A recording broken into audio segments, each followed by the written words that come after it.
தமிழகத்திலிருந்து கேரளாவிற்கு ஆம்னி பேருந்துகள் இயக்கப்படாது என அனைத்து ஆம்னி பேருந்துகள் உரிமையாளர்கள் சங்கம் அறிவிப்பின் எதிரொலியாக கோவை எல்லையில் தற்போது ஆம்னி பேருந்துகள் நிறுத்தம் செய்யப்பட்டிருக்கிறது. கூடுதல் விவரங்களை செய்தியாளர் ஞானசேகரன் வழங்கிட கேட்கலாம். ஞானசேகரன், வணக்கம். இது குறித்தான முழு விவரங்கள். வணக்கம் சிந்துஜா.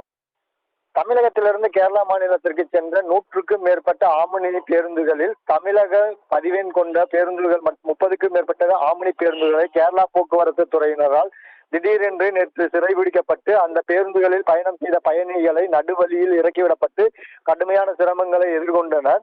சிறைபிடிக்கப்பட்ட ஆம்னி பேருந்துகளுக்கு கேரளா போக்குவரத்து துறை 70 லட்சத்திற்கு மேல் அபராதம் விதிக்கப்பட்டுள்ளது. இத்தகைய நடவடிக்கையால் இரு மாநிலங்களுக்கு இடையே நீண்ட நாள் நல்லுறவை பொது போக்குவரத்து ஒத்துழைப்பையும் பாதிக்கும் வண்ணம் அமைந்தது. இதைத் தொடர்ந்து நேற்று முதல் தமிழகத்திலிருந்து கேரளா மாநிலத்திற்கு இயக்கப்படும் 100க்கும் மேற்பட்ட ஆம்னி பேருந்துகள் இயக்குவதில்லை என ஒருமனதாக முடிவு செய்யப்பட்டுள்ளது. இதனால் இரு மாநிலங்களுக்கு இடையே பொது போக்குவரத்து பாதிப்படையும் மற்றும் தமிழகத்திலிருந்து ஐயப்பன் கோயில் செல்லும் தமிழக பயணிகளுக்கும் பாதிப்பு ஏற்படும்.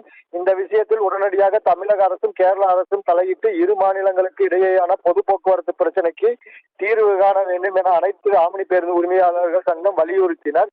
இந்நிலையில் இன்று காலை தமிழக பதிவெண் கொண்ட ஆம்னி பேருந்துகள் கேரளா வட்டார போக்குவரத்து துறை அதிகாரிகள் லட்சக்கணக்கில் அபராதம் விதிப்பதுடன் பேருந்துகளை பறிமுதல் செய்வதாக குற்றம் சாட்டி 15க்கும் மேற்பட்ட ஆம்னி பேருந்துகள் தமிழக கேரளா எல்லையான வாளையாறு பகுதியில் பயணிகளுடன் நிறுத்தப்பட்டதால் பெரும் பரபரப்பு நிலவியது.